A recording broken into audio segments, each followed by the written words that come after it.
নমস্কার বন্ধুরা, আমি টুম্পা সাহা বাড়ির হেসেলে আরেকটি ভিডিওতে আপনাদের সবাইকে স্বাগত। আজকে আমি আপনার সাথে শেয়ার করব ধাবা স্টাইলের আলুর দম। আমি কী করে এই ছোটো ছোটো নতুন আলু দিয়ে ধাবা স্টাইলে আলুর দমটা বানাই সেটাই আজকে আমি আপনাদের সাথে শেয়ার করব। আর একটা সিক্রেট মশলাও আজকে আমি আপনাদের সাথে শেয়ার করব। তাহলে চলুন ভিডিওটা শুরু করা যাক। এখানে আমি কিছু মশলা নিয়েছি। 1 চামচ মৌরি, 1.5 চামচ গোটা জিরে, কিছুটা গরম মশলা, 3টে শুকনো লঙ্কা আর জয়িত্রী।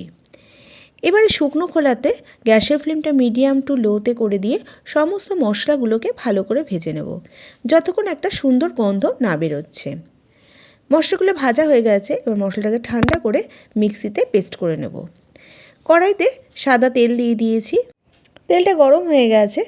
2টো মিডিয়াম সাইজের পেঁয়াজের টুকরো এর মধ্যে দিয়ে দিলাম। এবারে কিছুটা আদা আর রসুন কোয়া এর মধ্যে দিয়ে দিলাম।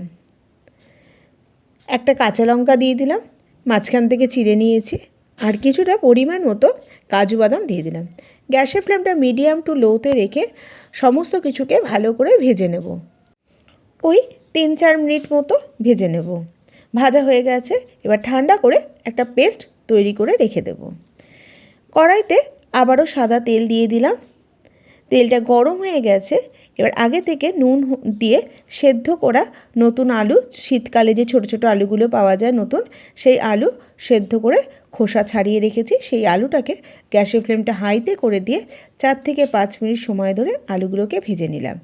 এবার আলুগুলোকে তুলে নিয়ে কড়াইতে আবারও সাদা তেল দিয়ে তেলটা গরম করে এবার পেঁয়াজ, আদা, রসুন, কাজু বাদামের যে পেস্টটা করেছিলাম সেই পেস্টটা এর মধ্যে দিয়ে দিলাম।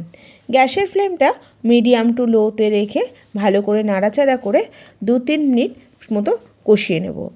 এবার 2টো টমেটো, মিডিয়াম সাইজের টমেটো পেস্ট করে রেখেছিলাম সেটা এর মধ্যে দিয়ে দিলাম। টমেটো পেস্টটা দিলে গ্রেভিটা ভালো হয়, তাই এখানে আমি টমেটো পেস্ট ব্যবহার করেছি।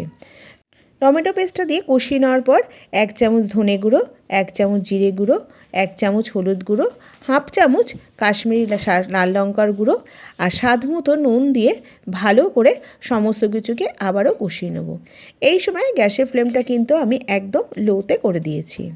2 মিনিট মতো ভালো করে কষিয়ে নিয়ে এবার 3 থেকে 4 চামচ টক দই এর মধ্যে দিয়ে দিলাম। টক দইটাকে দিয়েও ভালো করে নাড়াচাড়া করে মশলাটাকে কষিয়ে নেব। মশলাটা কষিয়ে নেওয়া হয়ে গেছে। তেলটা সেপারেট হতে শুরু করেছে। এবার যে আলুগুলো ভেজে রেখেছিলাম সে আলুগুলো এর মধ্যে দিয়ে দেবো। আলুটাকে দিয়েও 3-4 মিনিট ভালো করে কষিয়ে নেব।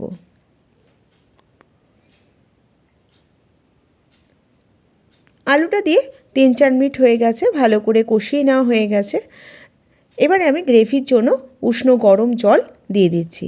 এখানে আমি 1.5 কাপ মতো জল দিয়ে দিলাম।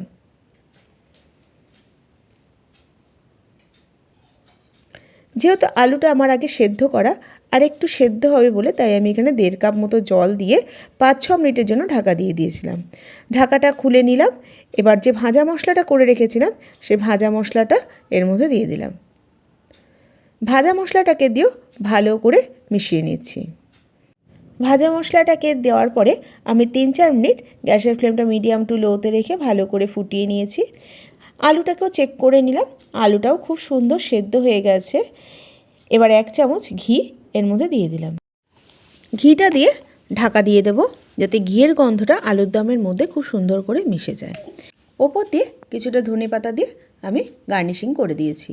আর পরোটার সাথে পেঁয়াজ আর শসা দিয়ে আমি আলুর দমটা সার্ভ করেছি। আমার এই রেসিপিটা কেমন লাগলো অবশ্যই কমেন্ট করে জানাবেন। ভালো লাগলে লাইক ও শেয়ার করবেন। এরকম রেসিপি আরও পাওয়ার জন্য চ্যানেলটাকে সাবস্ক্রাইব করার অনুরোধ রইল। আজ এই পর্যন্ত, আবার হাজির হয়ে যাব নতুন কোনো রেসিপি নিয়ে। ধন্যবাদ।